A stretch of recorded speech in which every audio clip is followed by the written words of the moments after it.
What's up guys, and welcome back to another video. This year Samsung has released 3 new smartphones. The Samsung Galaxy S20, the Samsung Galaxy S20 Plus and the Samsung Galaxy S20 Ultra. I really want to share my review about that phone. Are you ready? Let's go.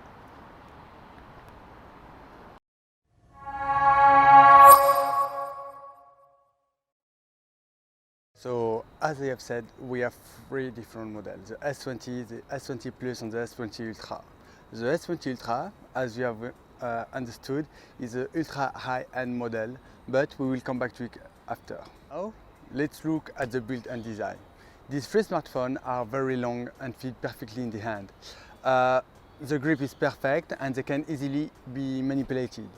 The first thing we notice on that phone is a hole punch, which is not anymore on the angle, but which is in the middle of the screen, like the Galaxy Note 10 Plus. So like the Galaxy S10 Lite released at the beginning of the year, the camera model of that phone are very large and rectangular on the left corner of the phone.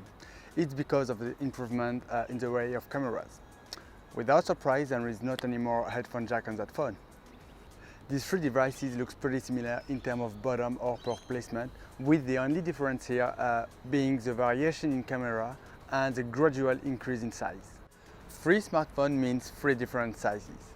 The Samsung Galaxy S20 has a 6.2-inch display, the Samsung S20 Plus has a 6.7-inch display, and the Samsung S20 Ultra has a 6.9-inch display, which is very huge and never seen on any smartphone.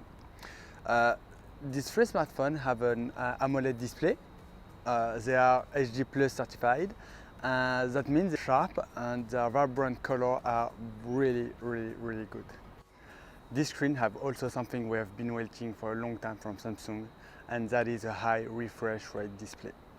So now the screen can support a 120 Hz display in order to have a smoother experience on your screen. Usually on smartphone we have a 60 Hz display, and this additional hertz gonna be good for your eyes, for example, because with this fluidity your eyes will be less tired. So I'm very happy to see that technology coming on the Samsung S20 smartphones. The fingerprint sensor is still behind the screen, and the curved display is less impressive than what we had on the previous generation, in order to avoid mistakes. About the processor, this smartphone will have the latest chipset from Qualcomm, the Snapdragon 865, but the European market will still have the Exynos 990. I still don't understand why Samsung keeps the Exynos for the European market, but it's like that.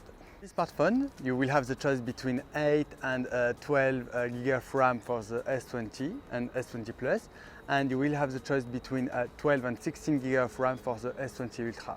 About the storage, you will have to choose between 128 and 512 GB of storage. We also have an evolution for the battery, 4000 mAh battery for the Samsung Galaxy S20, 4500 for the Samsung Galaxy S20 Plus, and 5000 for the Samsung Galaxy S20 Ultra. So now let's talk about the camera of these 3 new smartphones, because the main difference between this new flagship is their camera sensor.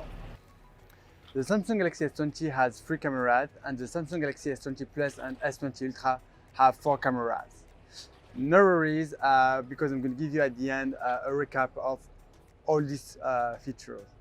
So the Samsung Galaxy S20 and S20 Plus have exactly the same camera, but the Samsung S20 Plus will have an additional ToF sensor.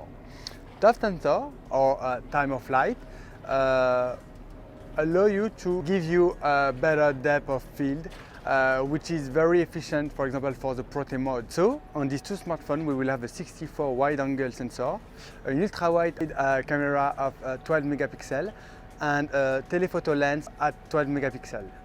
Now let's talk about the S20 Ultra. The S20 Ultra has a quad camera arrangement.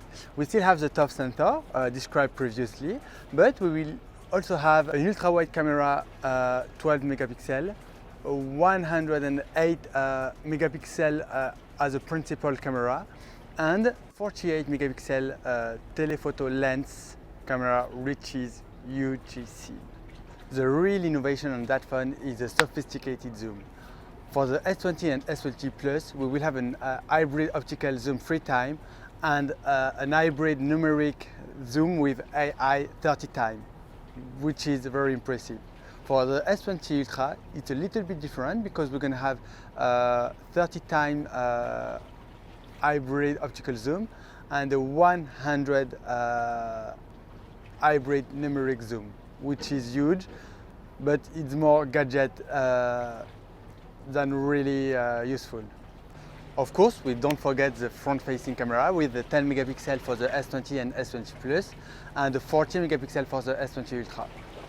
All these three smartphones are able to record video in 8K 24 images per second, stabilized numerically. One of the best new features on that phone is the single take mode. With that mode, we can take a 10-second video, and after that, the AI integrated on that phone will extract the best moment in video and the best moment in photo. So for your information, all these new smartphones are 5G ready.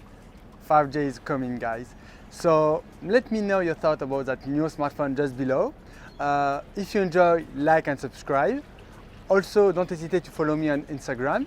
My account just below. Thank you for watching. Take care of you. Au revoir.